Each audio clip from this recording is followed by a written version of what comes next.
So I want to pivot back to the adaptive reuse because I know that you've done a lot of that all over the country.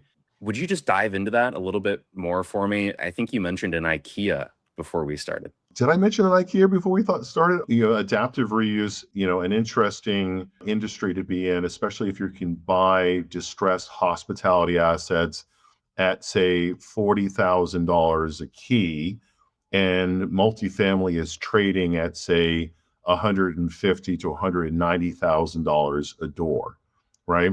You're having to jump through some significant hurdles, right? So with the hospitality to multifamily conversions, when I said I negotiated contingencies largely around getting the entitlements and the rezoning done prior to closing escrow, because I didn't want to buy hotels and then be stuck with underperforming hotels, right? So that is a significant hurdle to overcome, especially with sellers, right? Because that's a long period for them to wait around until we can close escrow. And then you're having to go through, the renovations, the remodeling, adding kitchenettes to each of the hotel rooms, typically in the backside of the restrooms, adding electrical subpanels to accommodate the additional electrical appliances to handle the additional electrical loads. You're running new electrical in some cases.